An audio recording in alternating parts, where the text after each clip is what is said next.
Tēnā koutou, tēnā koutou, tēnā koutou katoa, marorele, and kia ora koutou. My name is... my name is... My name is... Some of you are probably thinking, is Tony having a panic attack? Is he having a transient ischemic attack? It's actually what a Pacific church society experienced with one of their reverends, where their reverend was just perseverating, forgetting things. A 1 hour session of church went to 3-4 hours. So it's quite a real experience for a lot of people that are suffering from dementia. It's a very prevalent topic, and this is on my scholarly project. So I'm Tony, I'm one of the advanced psychiatric trainees here in Middlemore Hospital. Been working here for the last 7 years, worked with David Hughes. I'm going to focus on the Tongan worldview of dementia. It's still a research topic that's still in its infancy stage. I presented this last year. I thought that I'd get it done and published, but it took longer than I anticipated. There are a lot of nuances as well, quite hard. Beautiful kingdom of Tonga. It looks like a little mini Italy. I was born and raised here. It's a small Pacific nation, population of about 100,000 people there. The capital is Nuku'alofa. I was born and raised there. There's about 3 main islands. There's about 129 uninhabited islands, 36 that are inhabited. Majority of the Tongans are actually here in New Zealand. It's about 67,000 in the last census, but I think unaccounted for, or there's probably more Tongans here living legally as well. The outline of my presentation, I'm just going to talk about the background and then look at some research logistics. Something that I started to develop over the last few months was the collaborative partnership, and then some kind of Tonga dementia worldview from my experience, my clinical experience. So this is just a little background on the Pacific people population here in New Zealand. And there's almost about 300,000, a growing young population. Majority are Samoan. Majority of the Pacific people live here in South Auckland as well. And what is quite interesting is that there was a research that was done by the memory team here, and they found that a lot of Pacific people are presenting younger with dementia, but at a very severe stage. So I thought that this would be really good for my scholarly project as part of my training in psychiatry. As we know, a lot of Pacific people present quite late, present quite unwell as well, and cardiovascular. We know the seclusion rates as well, the more younger Pacific men that are secluded. And I guess this is where the research comes about. We know that a lot of Pacific people also suffer from a lot of socioeconomic issues as well, and this just worsens their health and also their social kind of factors. This research that we're doing is that I think that the end plan is to get a prevalence study on dementia here in New Zealand. New Zealand doesn't have a prevalence study of dementia. So the hope was, let's start off with a qualitative research. Let's interview different ethnic groups. So we've got the Tongan group, the Samoan group.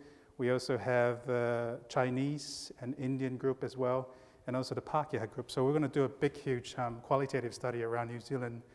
We had the pleasure of hosting Professor Martin Prince from the King's College. He does a lot of work around dementia. So this is a clinic, a Tongan specified clinic in Onehunga. So we all met there with some of the academics to kind of see what we can do moving forward. We got the Tupu grant last year, and I know there were some criteria to help get stuff sorted and the milestones to meet, but I actually found out that it was actually really difficult. There wasn't any Tongan studies around dementia. There's no published evidence around dementia specified for Tongan or even Pacific Islanders. So we got HTEC approval, so we got the ethics approved. There's no words. What we found was really difficult to translate a lot of the questionnaires into Tongan. We don't have a specific Tongan word for dementia. Some of the words we use are quite derogatory in some ways. So, and also finding the right people to translate was really difficult. So it's still kind of a battle. We got the translations done, and then we started to see that some of the stuff there doesn't even meet our, our questions. So my sample size, I'm looking more at people with mild dementia that can give informed consent. So I'm looking at 10 of them. And then I'm going to look at the caregivers of these people that can also, both the caregiver and the patient will give consent. And then the other part is caregivers of people with moderate or severe dementia. So I'm hoping to interview these people. Did a bit of in vivo training and also thematic analysis. Things that we go through medical school and they tell us and then it just comes one side and goes out the other. But it's been actually quite a good skill to start learning as well. I wanted to apply this Tongan specific framework. It's a nice little metaphorical kind of framework they use for research, and it's specific to Tongans. And it's almost like the making of a garland of flowers. So it goes through different stages, and this is what I'm going to apply when I do my Tongan interviews, is trying to go and ascertain the flowers and then start putting or stringing them together. So using this, I'll be able to kind of engage and build a kind of a therapeutic or interviewee allowance. We've been establishing a lot of collaborative partnerships. So what we found was that we needed to engage with the community. I thought, we can just get this sorted. But actually, I had to go out and do this. So Vakatautua is one of a Pacific provider for elderly and also the disabled people. And Dementia Auckland as well. So we went into the groups, we engaged with a lot of them. They were doing all their exercises on specific days. We got to do a bit of Zumba and all of that, which was quite fun. And this is where my clinical experience comes in.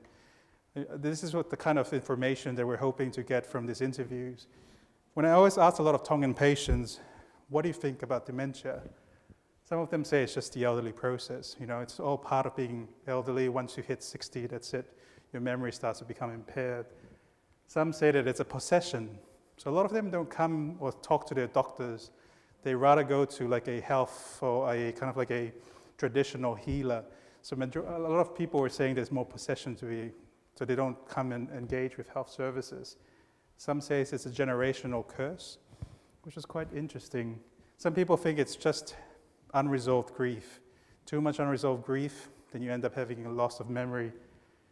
What I found out so interesting was one family said that regardless of me doing a lot of psychoeducation around dementia, they said no, it's due to a flu. When he gets the flu, he loses his memory. I was like, but when the flu goes away, does his memory come back? And they're like, yep. But we've seen the changes in the RUDA scores from from the previous year. So we're hoping that once we start the interviews in the next 2 weeks or so, we're going to get some more material like this that we can publish. So I guess what are we trying to achieve from this? Firstly, my scholarly project to become a specialist. But no, I think first and foremost is to actually get some good data, some information to get towards a prevalence study.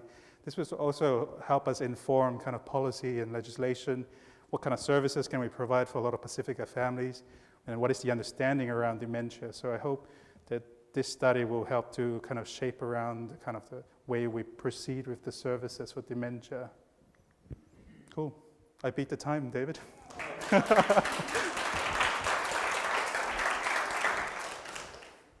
Any questions? Mine's still in its baby stage, so any questions?